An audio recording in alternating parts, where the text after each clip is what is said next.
Hi, I'm Mina Malik Hussain and you're watching The Coffee Table, and today we're talking about infertility in Pakistan, and we thought who better to talk to infertility about than the man who set up our first IVF technology procedures in Pakistan and who delivered the first test tube baby in Pakistan. And we are so delighted today to welcome on set Professor Dr. Rashid Latif Khan and his son Dr. Haroon Latif, who is carrying his father's work forward in IVF and fertility treatment. So hello and welcome to the set, gents. Thank you. Doctors. Thank you for having us. Doctors Latif. So maybe I should be like Dr. Latif 1 and Dr. Latif 2. So, Dr. Rashid, you set up, again, like I was telling you, I was talking to these guys before the show, and I was like, I was writing down all the amazing things you've done for medicine in Pakistan, and I sort of filled up half of my, cheat sheet with it, which is just amazing. But you set up the first IVF facility in Pakistan in 1985. 84. 84. Wow, and it's been a while. Long time. Yeah. And there was a gap here. So in between 84 to 1992 is when the first test tube baby. 1989, we delivered first. Oh, okay. 5 years. Fix my cheat sheet here. It took us 5 years. 5 years. That's pretty good, actually, isn't it? That's quite you fast. can call it pretty good hindsight. Because when we were working on it, 5 years waiting time is a long time. And you need a lot of patience, perseverance, and I would say tenacity to hang on to it, hoping for the best. Yeah. And in the process, some of my team members, they left me. Oh. Sir, nothing will come out. You unnecessarily are hanging on to it. Things like that. Yeah. But we kept at it. And eventually we did have success. If you look at this 84, we were only 5 years behind the first birth of the world through IVF, Louis Brown.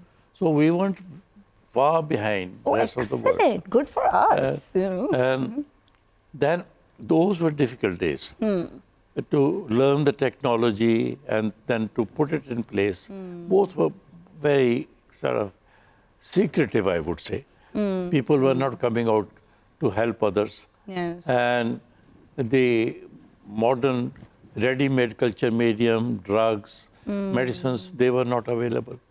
So we had to prepare our own culture medium. Oh, really? So you had to kind of really various develop. salts. Yeah, it was difficult. Wow. Because at the end of it, through the computer, through micro assessment, we had to make sure the culture medium was exactly as it was prescribed. Okay. Sometimes it won't. So we had to do it repeatedly. Secondly, the required medicines were not available in Pakistan. So we had to send one of our partners to London to smuggle those medicines into Pakistan. Wow. To help. To help couples. For any new technology, I'm sure everybody faces these difficulties, which we also did. But I think it's particularly special because we are a developing country, and this was cutting edge technology even at that time. Of course. And that's so innovative. But so what inspired you to start doing this work? I don't know. I can't pinpoint what inspired me most. But I remember when this first test baby came out, it was a big news. And my mentor and teacher, Professor Syal, was here in Lahore. We were working together. So I went up to him. Sir, shall we try IVF for test tube baby? Oh, he said, forget it. I said, why? We could do it. He said, no. In our country, you can't even get hemoglobin report right from the labs. And in that lab, you're going to do IVF, in vitro fertilization. No way. So he he was a genuine person, not any malified intention. No, of course. But in spite of his advice, I collected my friends as a team, and Australians were very open those days. Oh, not okay, Americans, interesting. not Britishers. Oh. And so there was workshop in Australia, Monash University. I got the wind of it and I called them. They said, yes, welcome. Yeah. So I spent a month in Melbourne and made detailed notes, came back. As I said earlier, I had to prepare our own culture medium, the assessment of the hormones, everything. All we of had that. to do in our own lab. All of those protocols, you had to figure them out And for it yourself. couldn't be done in the government sector, in a government hospital. Okay. I want to talk more about that in just 1 second. But we So- knew you've talked about the Australians, and that sort of brings me to you, Haroon, who also went to Monash to study clinical embryology. Am I correct? What is that? So a clinical embryologist is a person who basically does all the lab work in an IVF clinic. Okay. So basically you can divide IVF into two parts. The clinical part, which Okay. generally a gynecologist does, Okay. stimulating the patients, giving the drugs, doing the ultrasounds and all of that. And then once the patient is ready, Right. the patient comes to the lab where we take out the eggs, Yeah. we take the husband's semen sample, and then we fertilize and grow those eggs. Right. So these processes which are done in the lab are done by an embryologist, basically. Oh, okay, that's fascinating. And I also know that you, other than being the chief executive of the Lahore Institute of Fertility and Endocrinology, I really like my acronyms here. Now. I'm like, wow, I know them. LIFE, what a nice acronym. Yeah, it is, right? It is. Yeah, whoever thought of it was very clever. Yeah, so initially the IVF Center, when it started in '84, it was called Infertility Advisory Center. Right.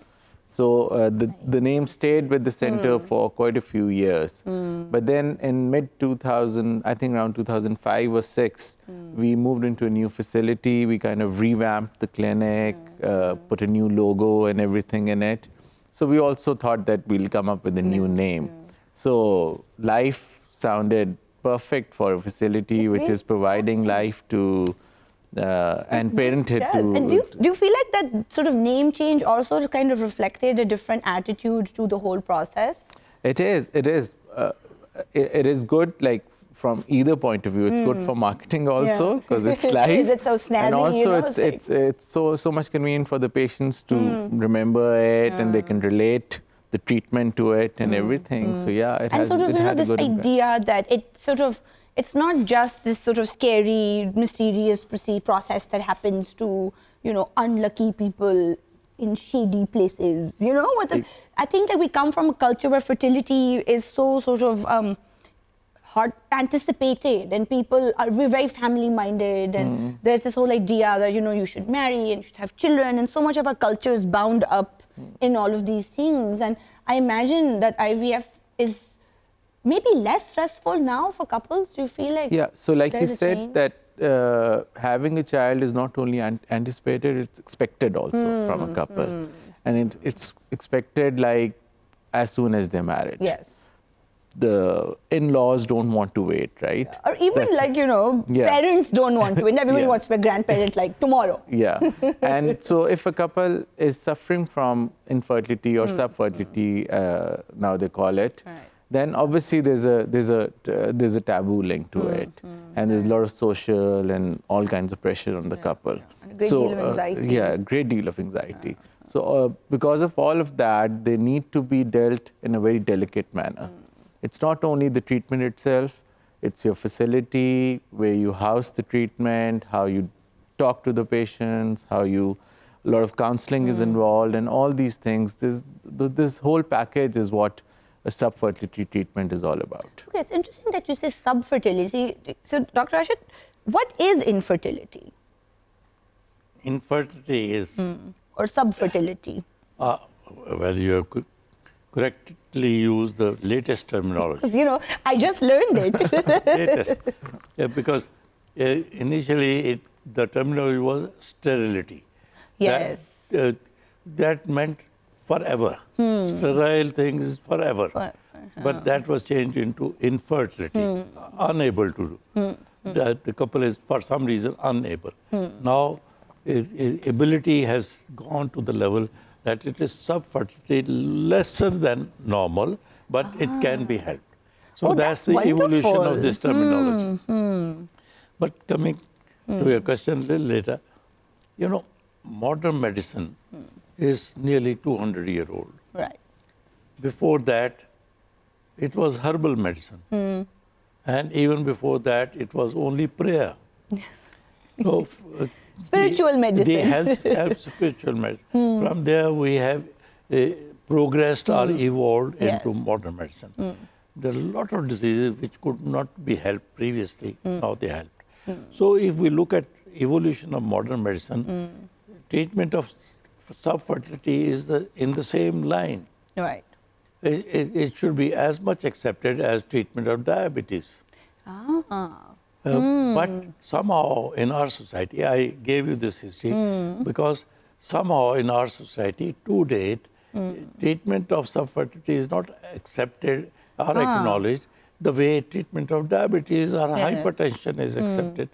So and you're equally kind of helpless in both situations. Like you don't do anything to suddenly create diabetes in your body. But medically speaking, now nearly 80 to 90% couples can be helped through modern techniques, modern technology, Ooh, as excellent. Haroon was talking about. So this is big good news for the subfertile couples. Right. And now in subfertility, there are two components of that. Right. First component is as important as the second. First is that every subfertile couple must be investigated and the cause pinpointed so that we can treat it scientifically correctly. Most of the couples, they don't go through that first phase, that is investigation. Okay, but why we is call that? it workup. Workup, okay. So why are they nervous about workups? Somehow, awareness is not there. Second, facility is not everywhere available. Third, perhaps the cost factor as well, which is not too much. I can take this much liberty that up to 10,000 rupees, complete workup can be carried out for subfertile couple. Right. These days, modern economics, the 10,000 rupees is not too much to find out the cause and then get to the right treatment, which promises 80 to 90% success. That's great. That's really sort of promising. Yeah. So that's how the first part is every subfertile couple must reach the right place where workup is done scientifically and correctly. Right. Once that is done, then the cause is pointed out. As Haroon said, at Life Clinic is devoted or dedicated to workups. Subfertile couples. Yeah. Workups and then solutions. And we're going to talk about solutions in just 1 second. We're going to go to a quick break and talk about phase 2 of the procedure. Stay with us.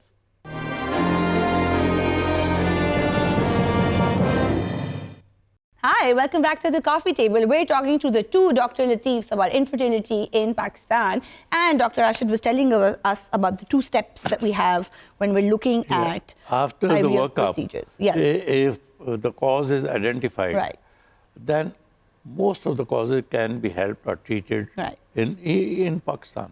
Okay. They don't have to go out. Oh, excellent. Just hop down. So as I said earlier, 80 to 90% couples can be treated. Right.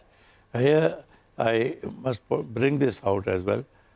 Nearly 50% causes are with men. Okay.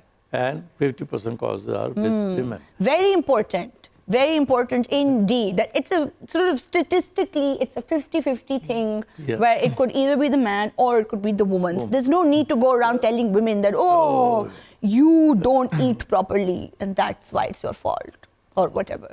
Maybe you can say you eat too much. No, you can never say that now.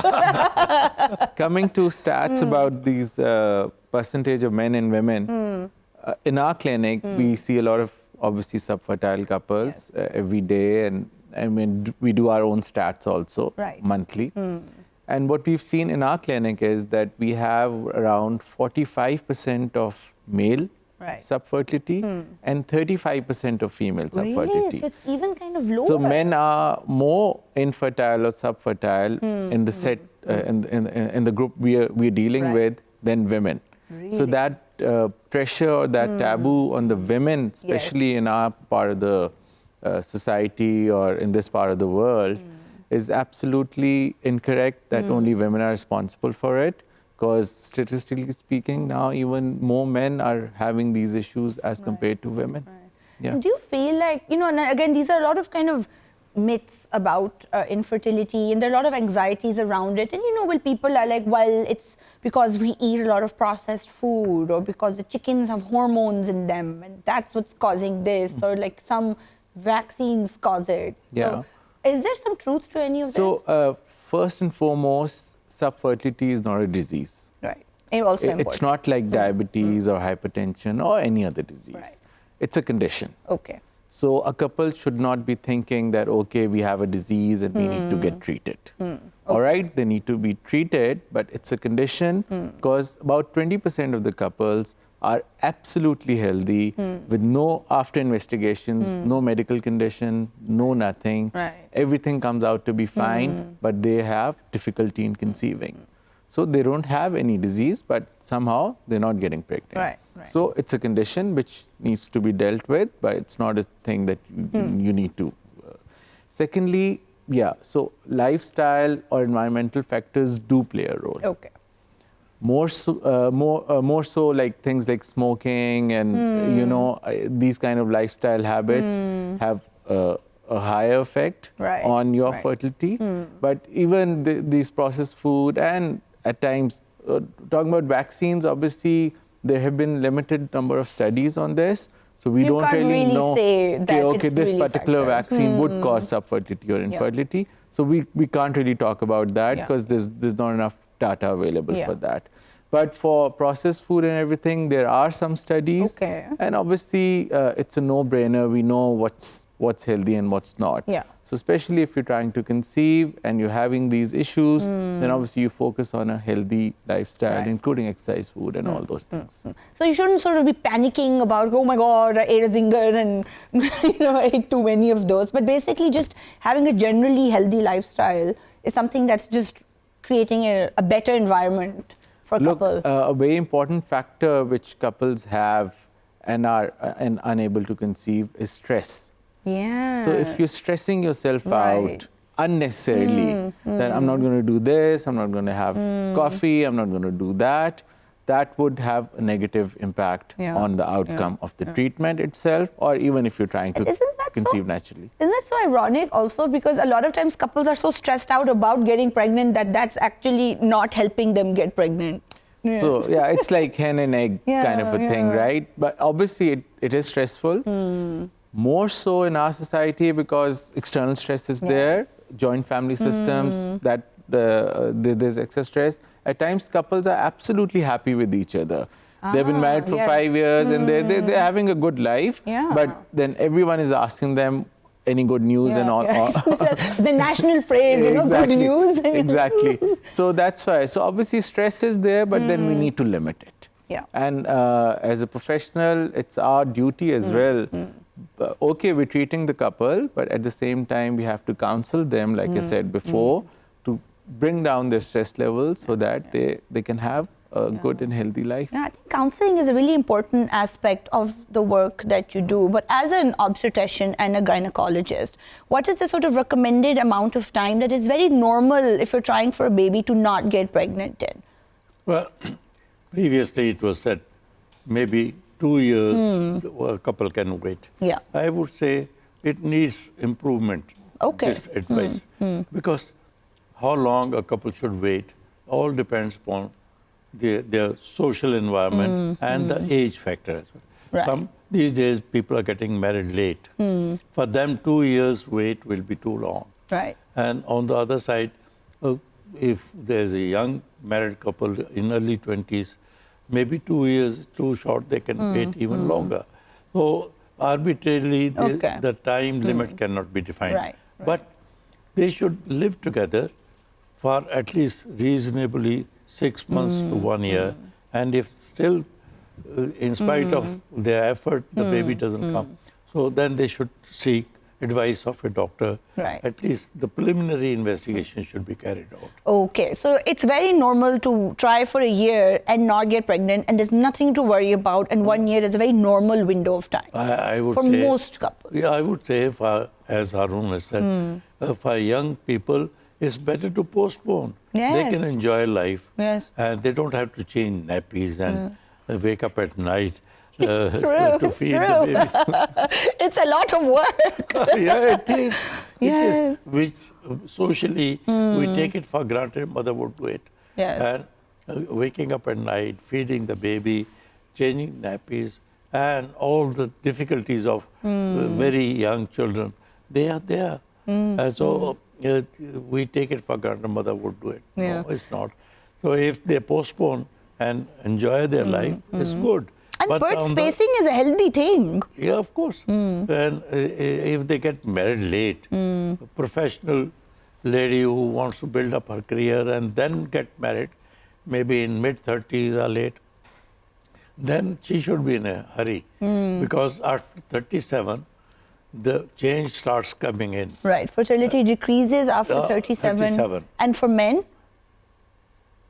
Never. You know what? But there are new studies. I'm a feminist, right? So I'm gonna Yes. So there are new studies, and quite a few studies Yes. now, which show that even the semen parameters or the quality of semen decreases with age. So after Yeah. a certain age, men and women, you're humans after all. Yeah. You're sort of our bodies age and our fertility sort of wanes with it. And again, modern technology and people are having babies later and later in life. No, So- but may I add that? Aging is changing with times. Right. So our When I was very young, people used to retire at the age of 55, right. and they were taken as old. Old, ancient. Old. And gradually, the retirement age was stretched to 60. Right. Now, people who are beyond 60, they're still working, functional. yes, quite right. That's one thing. Yeah. So age is not in numbers. Age is physical and mental health. Right.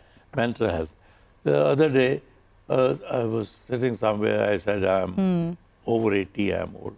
He said, no, you're 80 European standards. Yes.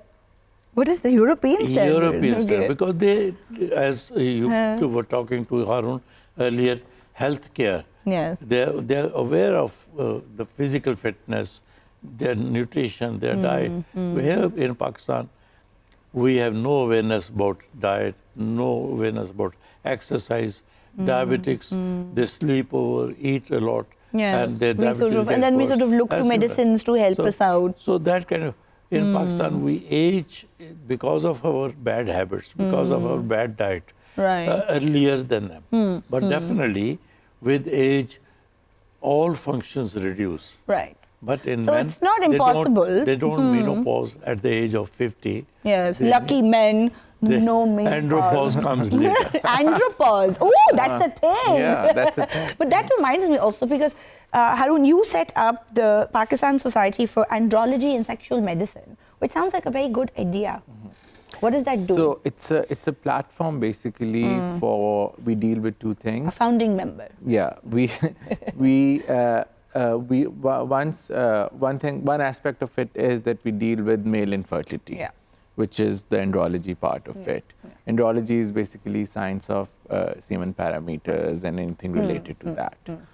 The second part, sexual medicine, is extremely important Right. in our society, because since we're talking about subfertility or infertility, statistically speaking, almost half of the couples who are unable to conceive have some sort of sexual concern or issue, Okay. either male sexual dysfunction or female sexual dysfunction. And this is a subspecialty which is being ignored all over the world, actually. Oh, it's not just us because we're embarrassed to talk about Not it. just us. Oh. It's all over the world. You know, the first exam of this subspecialty took place about 6 years ago. Really? How strange. But you'd think that it would be kind of obvious Yeah. that you've been Yeah. science has been looking into fertility since the Exactly. 80s. So even in medical school, absolutely, there's no exposure to sexual medicine. And then even in postgraduate studies, there's no exposure. So even the professionals do not get exposed to this aspect of human life, which is one of the most important things in human life, right? So we set up this society just to create awareness amongst professionals, amongst doctors. And what we primarily do, besides doing meetings and conferences and all of that, we run a course for doctors. Okay. It's a 6-month course in which they can come and get themselves educated about what embryology and sexual medicine is.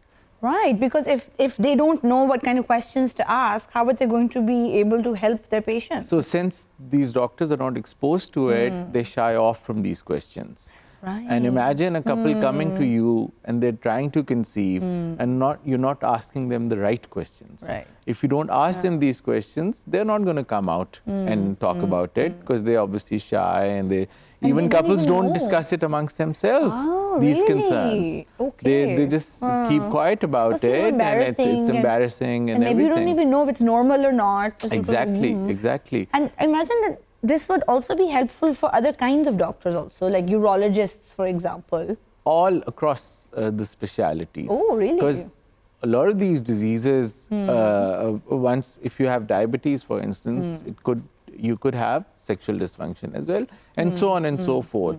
So the general physicians and specialists also, they need some exposure about this thing so that they can ask the right questions and they may treat the patient or at least send the patient to the right consultant. Specialist, exactly. Right, specialist. You learn something new every day. We're going to take a very quick break and come back soon to this fascinating conversation. Stay with us.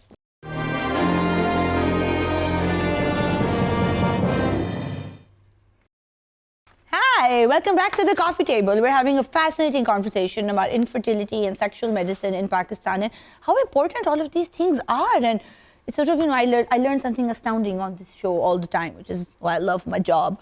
But speaking of jobs, Dr. Rashid, as an obstetrician and a gynecologist and somebody who works with infertility, and we were talking about sexual medicine as well, so it must have been really challenging for you as a man to sort of get into this kind of medicine.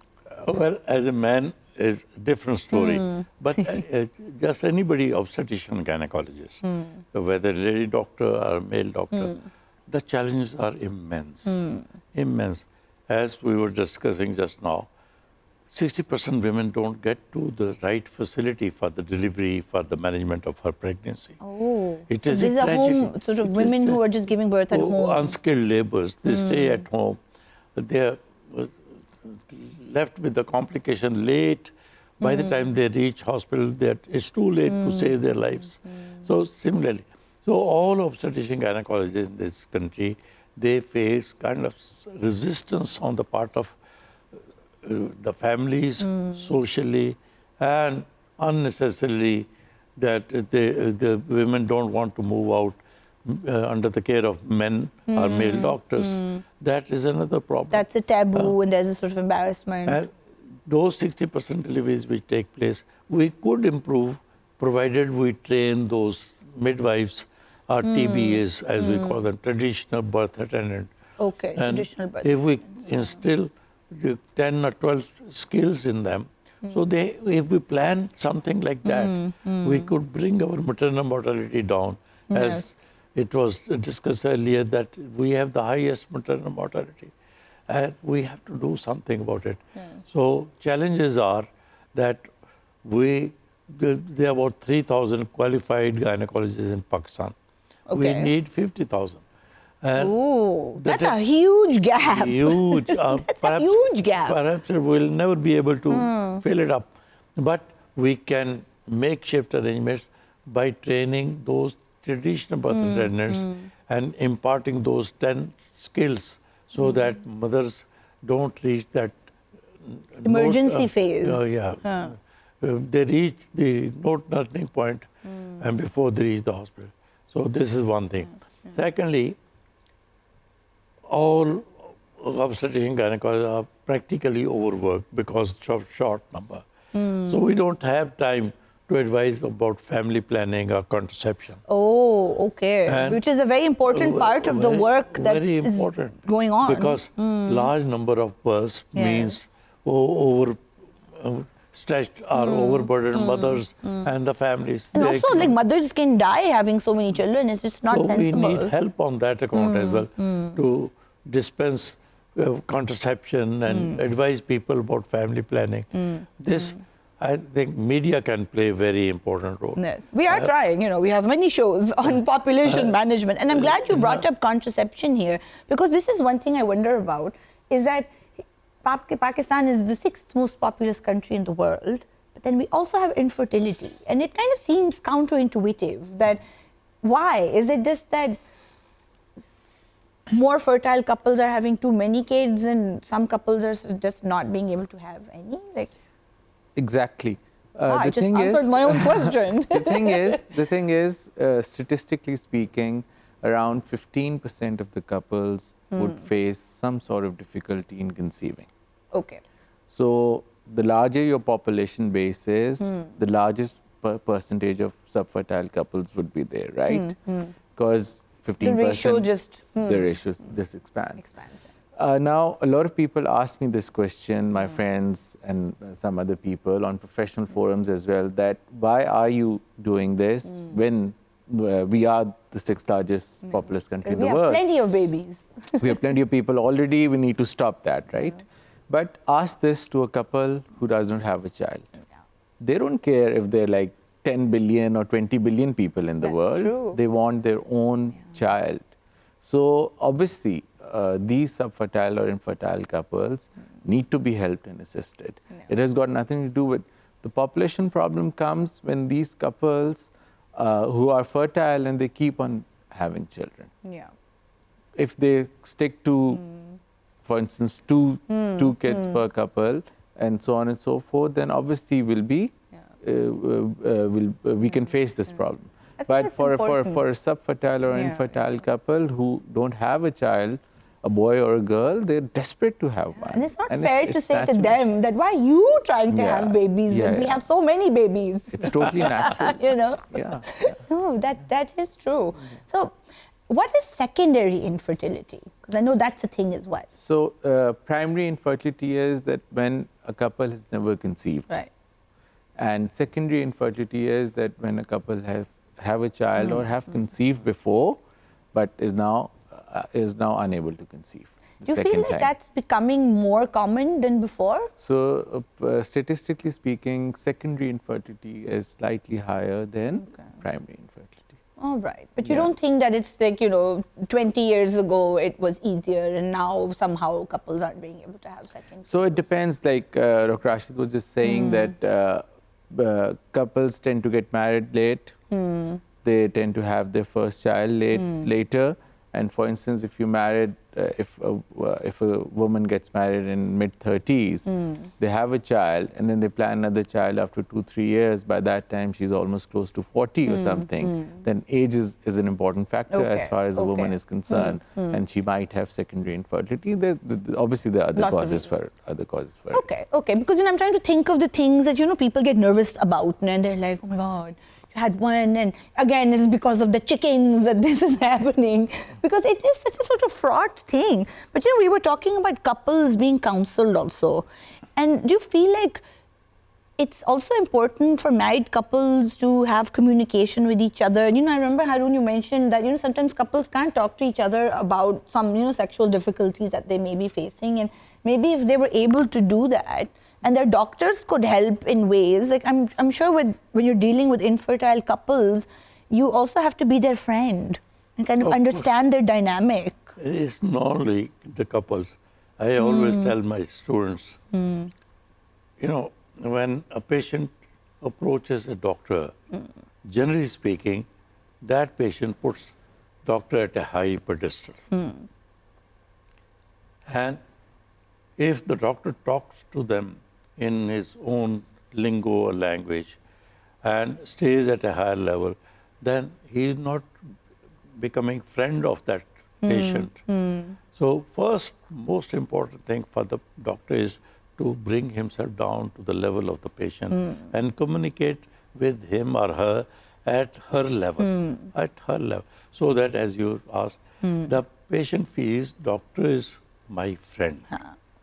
And once that feeling is there, then they can come out with their problems which normally they won't to speak to even their own close relatives. Quite right. Because And infertility is still such a anxious and embarrassing and just difficult thing to talk about. Even aches and pains.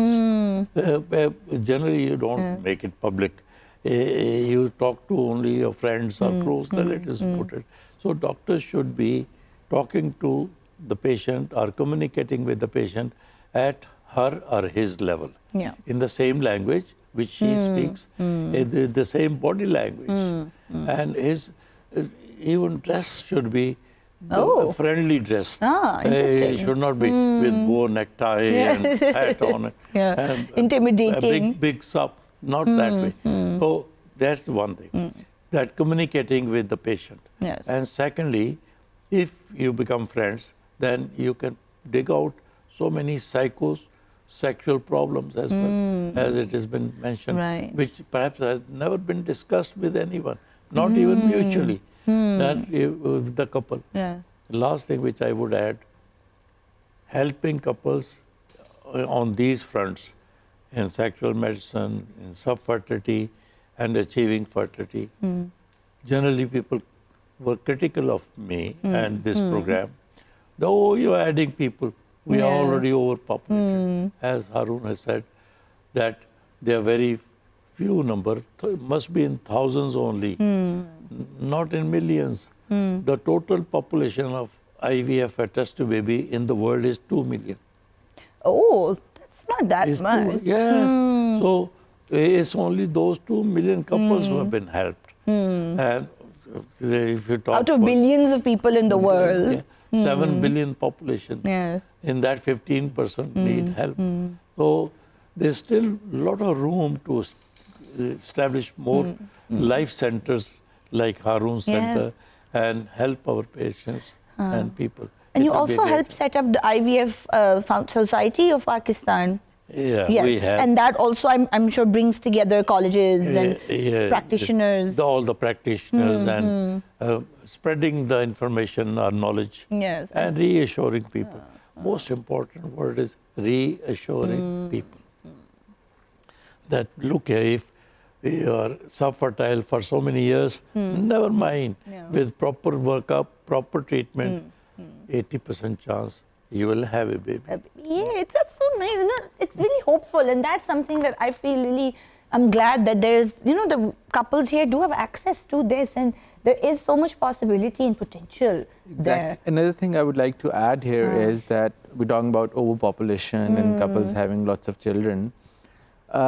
Another trend in our part of the world is that they keep on having children till they have a boy, right? Which is very unfortunate, but it happens. Yeah. And at times there are divorces because of this. The men go and get remarried and all of those. Because it's also seen as a female thing that, oh, you are not able to produce a son, whereas we know that there are. It's the responsibility of the guy. Yes. So there are treatments now available or help available which can help a couple to balance or complete their family. Yes. So they don't need to keep on producing children and waiting for the for a year to come, right? Yeah. So definitely all these facilities are available. They're accessible to these patients. They're accessible to couples in Pakistan as well. So couples should opt for that rather than taking the other path of Right. I think that's a very important thing to bring up, because one aspect of IVF is also, like you said, gender selection, really. Yeah. But there are also very strict kind of parameters in which that procedure is conducted. So firstly, it's called the treatment is called PGS, pre-implantation genetic screening. Okay. Or PGT as they call it now. Basically, the treatment is to screen out genetic diseases in a potential child, right? So they have to go through an IVF treatment cycle, and if there's, God forbid, there's a genetic history of a genetic problem in the family, the couples. But once you screen out genetic diseases, you can also find the gender of the potential embryo or potential baby. So yeah.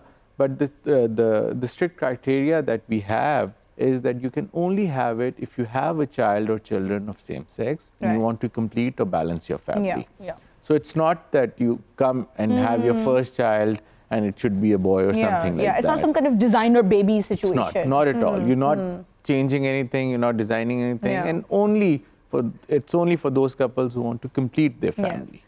Which in a way would be useful. Instead of having 8 girls and then a boy, maybe you could have 3 girls and then have a boy, or vice versa, whatever you like. Yeah. And just kind of, be kind of sensible about planning the, the balance of your family.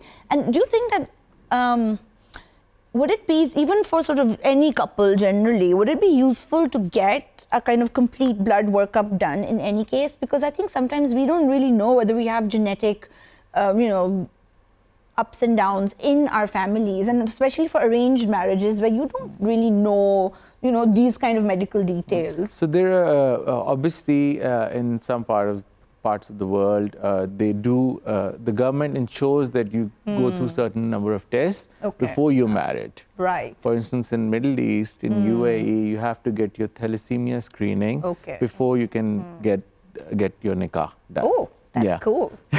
So that helps. So this kind of testing is called CGT, carrier genetic testing. Right. It is for a couple even before getting married or once they start planning a baby. So I think for us, maybe that might be easier because Exactly. before you get married, there are already so many things happening. Exactly. And you get a blood test too. Exactly. But at least before you plan to have a family, getting that kind of screening done might be since we have cousin marriages and all of that, so it's always a good idea to screen it out first and then plan a baby. Yeah.